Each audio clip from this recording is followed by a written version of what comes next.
Coucou tout le monde, c'est Letty. Bienvenue dans la vidéo du mercredi pour Tout en colle. Aujourd'hui, je vous propose de jouer avec du Yupo et des encres à alcool.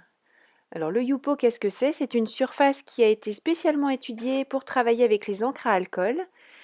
Au niveau de la sensation, vous aurez l'impression d'une petite feuille plastifiée en fait, et c'est ce qui va permettre aux encres à alcool à la fois quand même un peu de se diffuser, mais également de sécher très vite. Enfin, vous allez voir, on obtient des résultats vraiment bluffants. J'ai choisi de travailler ce Yupo en demi-feuille et vous voyez que la taille de la carte obtenue est parfaite. Vous pouvez travailler avec n'importe quelle marque d'encre à alcool, il n'y a pas besoin d'avoir la même marque d'encre que le Yupo. Je vais commencer donc avec cette première couleur. J'ai trois couleurs, hein, marron, bleu et rose. Et je dépose en fait des petites gouttes. Alors vous voyez, ça se diffuse, c'est assez joli et ça s'arrête au bout d'un moment puisque comme je vous le disais, ça sèche quand même relativement vite. Mais vous pouvez réactiver votre alcool tout simplement, vous voyez là, en redéposant par exemple une couleur, tout ce que le rose que je viens de poser touche est à nouveau dilué. Et du coup, on peut faire des effets de diffusion de couleurs dans une autre. Donc pour l'instant, je ne travaille qu'avec mes couleurs. Je vous ai laissé la vidéo en vitesse normale pour que vous vous rendiez compte à la fois de la vitesse de diffusion et de la vitesse de séchage de ces encres sur le Yupo. Donc le but, c'est de s'amuser, de faire des essais. Je ne savais pas trop où je partais, comme souvent quand je commence une création de toute façon. Et ici, j'ai de l'alcool à 90, hein, tout simplement. Il y a des solutions spécifiques. Moi, je n'en ai pas et j'utilise de l'alcool du commerce pour servir de diluant. Je viens en déposer quelques gouttes et vous voyez que tout de suite la réaction se fait. Ça vient un petit peu servir de blender aussi, puisque ça mange entre guillemets un petit peu la couleur, ça vient la diluer. Et vous voyez que sur le Yupo, ça bouge. Alors là, je sors le sèche-cheveux pour accélérer le processus de séchage. Et du coup, j'ai étalé pas mal l'alcool que j'avais mis, sachant que j'en avais quand même mis beaucoup, et on obtient un fond beaucoup plus diffus, quelque chose de très doux finalement.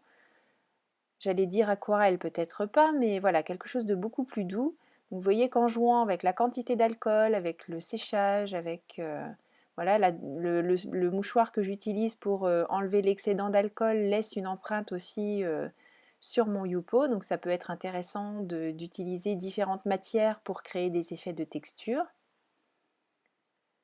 Alors, je vous recommande de travailler sur une surface lisse, hein. Moi, là, la plaque de verre que j'ai sous mon Yupo est parfaite puisqu'elle se nettoie très très bien. Bon, là, j'ai nettoyé rapidement, mais avec un petit peu d'alcool, ça se nettoie parfaitement bien. Travailler vraiment sur des surfaces lisses, ce sera plus facile à nettoyer. Donc, comme je trouve que j'ai un petit peu trop supprimé les couleurs que j'avais utilisées, je les ai un peu trop mélangées entre elles, je rajoute de la couleur. À nouveau des petites gouttes d'alcool pur, enfin d'alcool sans couleur je veux dire. Je fais sécher. Et vous voyez que ça sèche vraiment très très vite. Je peux le laisser sécher à l'air libre, hein, ça sèche également assez vite, mais là pour la vidéo, j'ai besoin que ça réagisse plus vite. Alors j'utilise maintenant un rectangle de feutre et un support bois, le même que celui qu'on utilise pour nos distress. J'ai déposé quelques gouttes dessus et vous voyez que l'empreinte laissée fait un effet écaillé qui est vraiment magnifique et qui m'a même surprise moi-même. Je ne m'attendais pas à obtenir ce genre d'effet. Donc j'étais très très contente de ce que ça donnait et du coup j'essaie avec une autre couleur.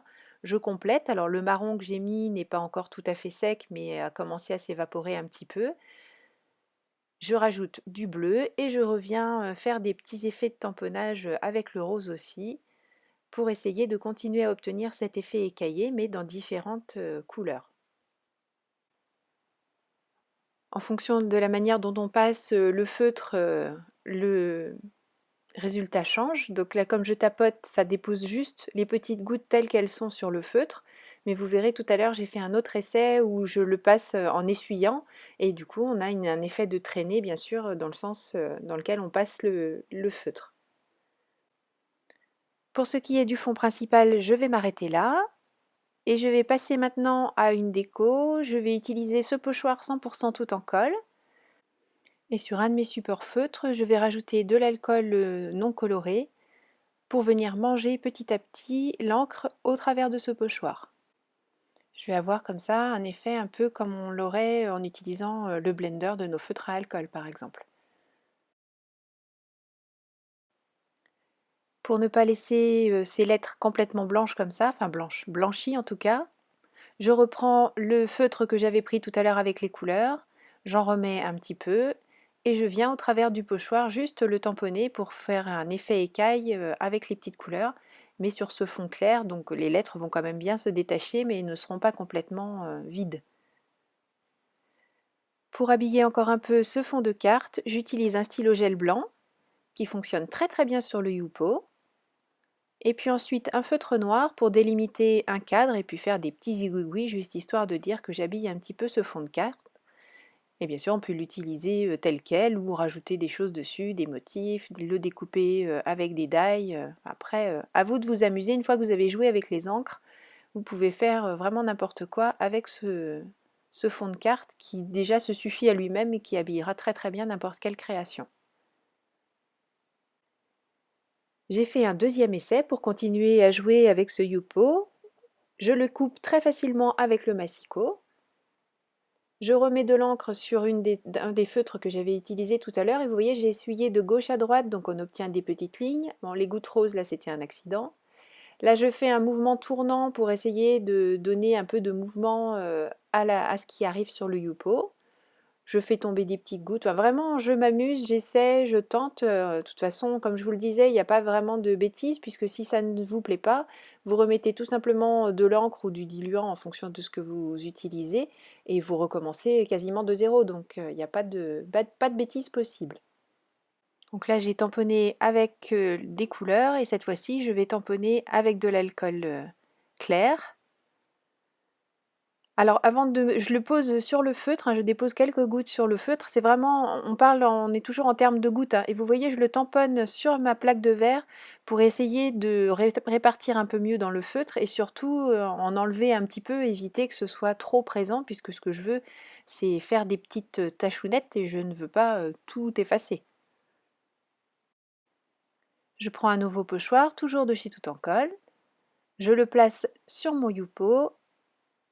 Et avec uniquement de l'alcool à 90 sur le tampon, je vais faire des mouvements de gauche à droite.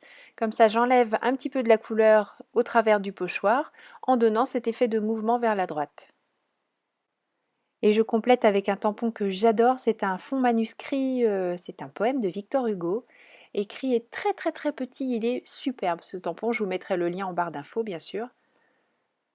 Je fais place nette et je vous montre ce qui a été réalisé aujourd'hui et la carte que j'avais faite précédemment.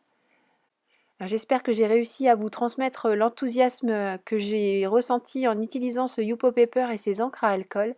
Il y a des tonnes de choses à découvrir encore. Là, je suis vraiment au b.a-ba et à l'utilisation basique de ces produits, mais je trouve que le résultat est déjà bluffant et qu'on peut avoir des choses vraiment magnifiques.